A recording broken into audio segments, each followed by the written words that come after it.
Good morning, children. Today I'll show you the experiment to separate the solids from the liquids. And in this case, we have an insoluble solid. So I am taking chalk powder. This is chalk powder. So to this chalk powder, I'll add water. So I will prepare a mixture where the solute is insoluble in the solvent. With the help of the glass rod, we stir the mixture. We stir this and try to mix this calcium carbonate or chalk powder into water.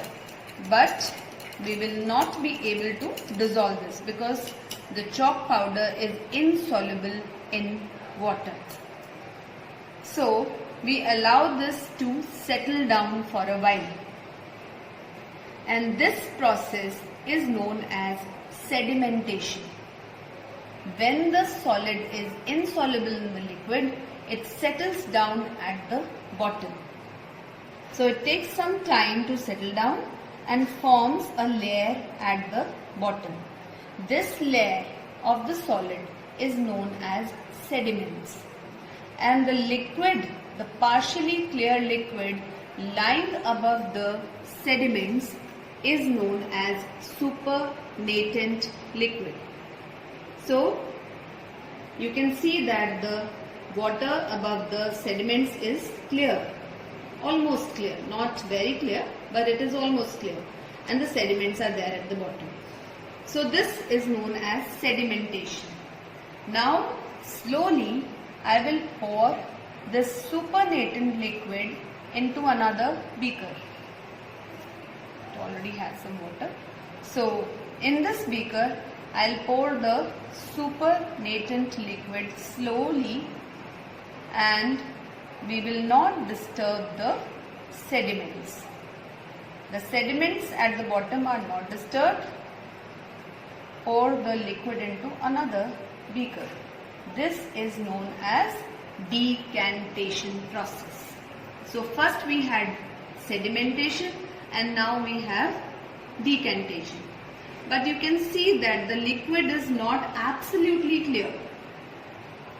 If we want clear water here, then we need to filter this. So the third step will be filtration process. For this, we need a filter paper. This is your filter paper. This filter paper is folded like this, once and then twice. Make a cone like this and then fix this filter paper into the funnel. Now fix it properly, and you can wet the filter paper a little so that it remains in place there. It will not pop out. Now I have set up the separators for filtration. We have a beaker at the bottom. This is the tripod stand. This is funnel. This is filter paper. On the filter paper, I'll pour this liquid, supernatant liquid, which I have got after decantation process. Now pour this slowly on the filter paper.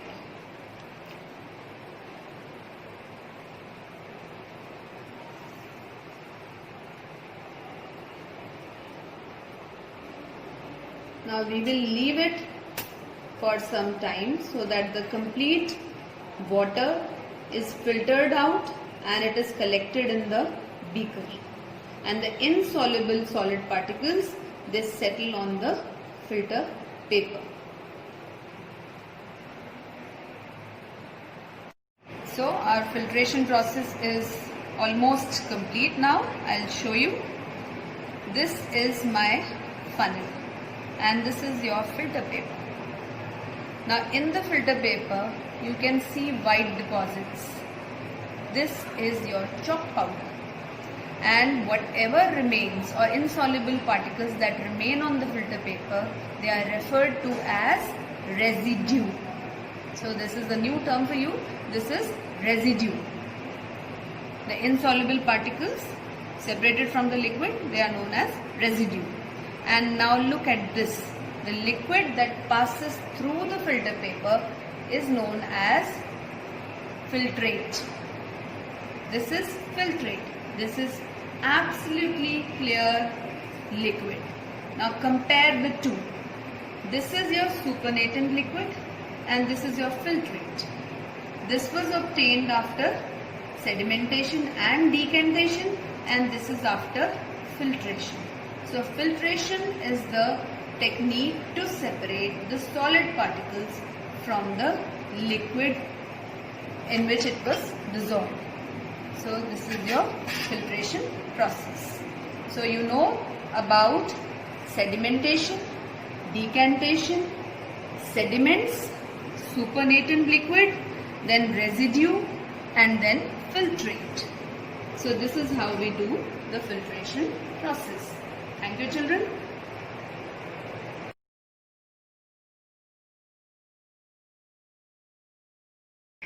The first thing that I have to do is that prepare the salt solution. So I will add the salt to water, and in this beaker I already have some water.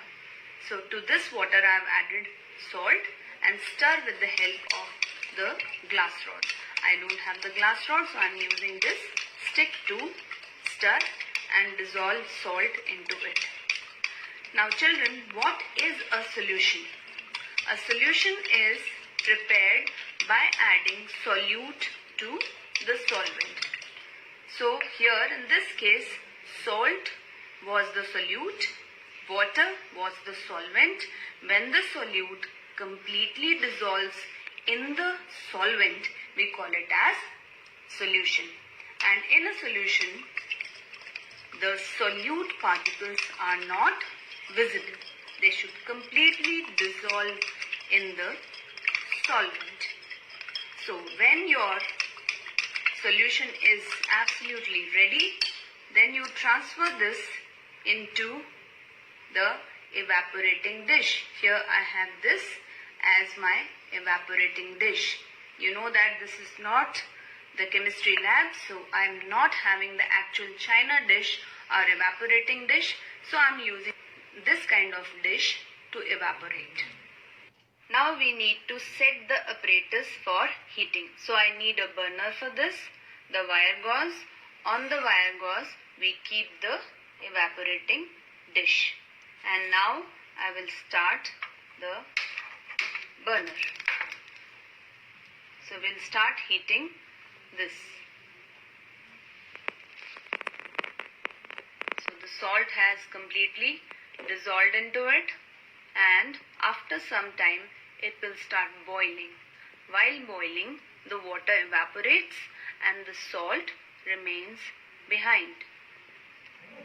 See children, here the white deposits are there, which means that the water is evaporating from here and leaving behind the white deposits.